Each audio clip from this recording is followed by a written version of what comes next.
لیکن اگر میں آپ سے کہوں کہ یہ تصویر ہمایوں علی شاہ کی نہیں بلکہ شاہ زیب کی ہے تو آپ کو یقیناً حیرت ہوگی۔ نہیں، مجھے حیرت نہیں ہوگی کیونکہ یہ بات میرے علم میں آ چکی ہے شاہدہ کے ذریعے۔ شاہدہ جو میری بھتیجی ہے، یعنی میری بیوی کی بھتیجی، اس نے شاہ زیب کو دیکھا ہے، لیکن وہ یہ بات نہیں جانتی کہ شاہ زیب کون ہے۔ یہ تصویر میری آرٹ گیلری میں موجود ہے جہاں ہمارے قدیم بزرگوں کی تصاویر آویزاں ہیں۔ انہی میں سائیں ہمایوں علی شاہ کی تصویر بھی موجود ہے، لیکن شاہدہ کا کہنا ہے کہ یہ تصویر شاہ زیب کی ہے۔ ونڈرفل! ہاں، اس دن میں نے شاہ زیب کو جمال شاہ کے گھر میں دیکھا تھا اور میں بری طرح اچھل پڑا تھا۔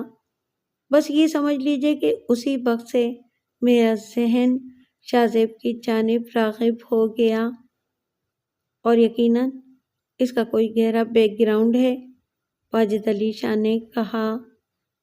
مرزا مجاہد بیگ پرخیال انداز میں گردن ہلانے لگا، پھر اس نے سامنے رکھی ہوئی کافی کی پیالی سے چھوٹے چھوٹے چند سپ لیے اور بولا، مجھے اجازت ہے کہ میں آپ سے کچھ پوچھوں؟ جی جی۔ آپ حویلی آتے جاتے رہتے ہیں؟ نہیں۔ کیوں؟ بیگم شاہ جہانی جو بابا سائیں کی بیگم یعنی میری ساس ہیں، ان سے میرے تعلقات اچھے نہیں ہیں۔ کافی عرصے پہلے کی بات ہے کہ ایک بار انہوں نے ہمیں دعوت دی تھی، میری بیوی تو وہاں پہنچ گئی، لیکن میں اپنی مصروفیات کی وجہ سے دعوت والے دن نہ جا سکا، اور جب میں دوسرے دن وہاں پہنچا تو مجھے اندر جانے کی اجازت نہیں دی گئی۔ کیا؟ مرزا امجد بیگ نے چونک کر پوچھا۔ ہاں جی، مجھ سے کہہ دیا گیا کہ آئندہ میں اس حویلی میں قدم نہ رکھوں۔ یہ ٹھیک ہے کہ مصروف تھا، میں نہیں جا سکا تھا اور فون بھی نہیں کر سکا تھا، میں اپنی مصروفیت کی وجہ سے، لیکن میں اس گھر کا داماد تھا۔ اور پھر میں آپ سے ایک عرض کر دوں کہ میرا تعلق جس قبیلے سے ہے وہ اپنی شاندار روایات رکھتا ہے، تو ہم نے احسان کیا اس پر کہ اس کے خلاف کوئی کارروائی نہیں کی، اور وہ بھی اس لیے کہ وہ میری بیوی کی ماں تھی۔ طویل عرصہ گزر گیا، ہمارے ان سے تعلقات نہیں ہیں۔ میں نے اپنی بیوی کو وہاں جانے سے منع نہیں کیا، لیکن اس دن کے بعد اس نے حویلی میں قدم نہیں رکھا، یہاں تک کہ اختر جمال اور شاہدہ کی شادی میں بھی ہمیں حویلی کی طرف سے نہیں بلایا گیا، جبکہ میری بیوی شاہدہ کی سگی پھوپھی تھی۔ میرے علم میں ہے یہ بات، میرے علم میں ہے کہ شاہ جہانی بیگم صاحبہ بہت ہی سخت مزاج اور معاف کیجیے گا کسی قدر خونخوار خاتون ہیں، مرزا مجاہد بیگ نے کہا۔ جی بہت، اتنی کہ واجد علی شاہ کے چہرے پر کچھ عجیب سے تاثرات پھیل گئے، سنسنی خیز اور پراسرار، جیسے اس کے ذہن میں کوئی خاص خیال آیا ہو۔ تھوڑی دیر خاموشی طاری رہی، پھر واجد علی شاہ نے کہا، نکتے جڑتے جا رہے ہیں وکیل صاحب۔ ایک بات کا جواب اختر جمال دے سکتا ہے، اور وہ یہ کہ کیا شاہ زیب دستگیر کوٹ گیا تھا؟ یہ بات مجھے معلوم ہے واجد علی شاہ صاحب، شاہ زیب دستگیر کوٹ گیا تھا، اختر جمال ہی کے ذریعے معلوم ہوئی تھی یہ بات۔ میں نے کہا نا، نکتے جڑ رہے ہیں، ڈانڈے مل رہے ہیں۔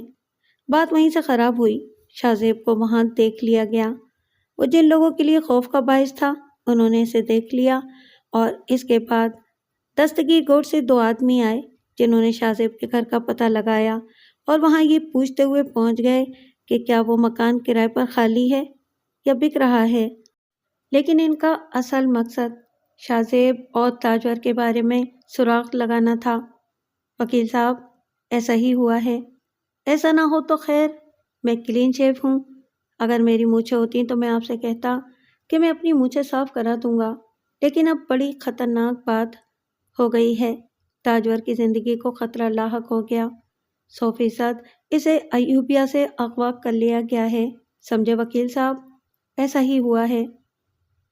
آپ بہت ذہین آدمی ہیں واجد علی شاہ صاحب، میں آپ سے اتفاق کرتا ہوں، لیکن تاجور کا ملنا بہت ضروری ہے، کہیں وہ لوگ اس کو کوئی نقصان نہ پہنچا دیں۔ اور ایک بات آپ سے کہوں، خطرہ شاہ زیب کو بھی ہے، کیا کرنا چاہیے؟ ہاں، آپ ٹھیک کہتے ہیں، شاہ زیب کی زندگی بچانا ضروری ہے، ہمیں سوچنا ہوگا واجد علی شاہ صاحب، مرزا مجاہد بیگ نے کہا، اور دونوں گہری سوچ میں ڈوب گئے۔ الاڈینو تو نہیں آیا؟ بابا وہ شہر میں کیا کر رہا ہے؟ تم لوگ اسے اکیلا چھوڑ کر کیوں واپس آ گئے؟ تیمور شاہ نے نادر شاہ اور جابر شاہ سے کہا جو اس کے پاس بیٹھے ہوئے تھے۔ سائیں، وہ بولا کہ بعد میں آ جاؤں گا، ابھی وہ کراچی میں ہی ہے۔ کیا کر رہا ہے وہ ادھر؟ تمہاری مرضی کے خلاف بولا کہ بعد میں آ جائے گا؟ ہاں سائیں، فون لگاؤ اس کو، تیمور شاہ نے اپنا فون ان لوگوں کو دیتے ہوئے کہا، اور وہ موبائل فون پر الاڈینو کا نمبر ملانے لگ گئے۔ تھوڑی دیر کے بعد رابطہ قائم ہو گیا۔ رابطہ قائم ہوا تو جابر شاہ نے فون تیمور شاہ کے ہاتھ میں دے دیا۔ بابا الاڈینو، تم کیا کر رہا ہے کراچی میں؟ ابھی ادھر واپس کیوں نہیں آیا؟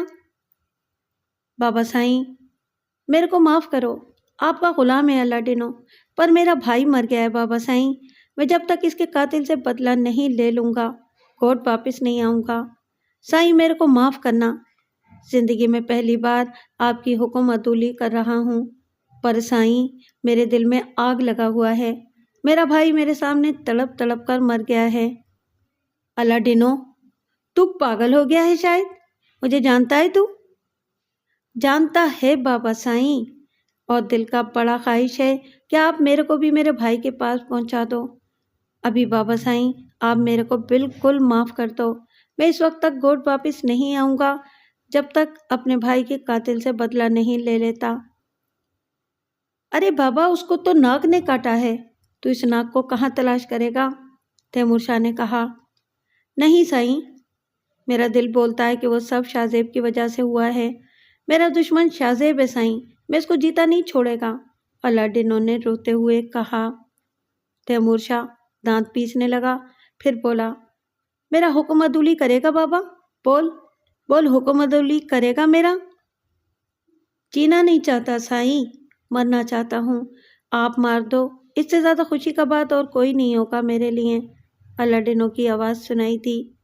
تیمور شاہ نے موبائل آف کر دیا اور خونخوار نگاہوں سے نادر شاہ اور جابر شاہ کو دیکھنے لگا۔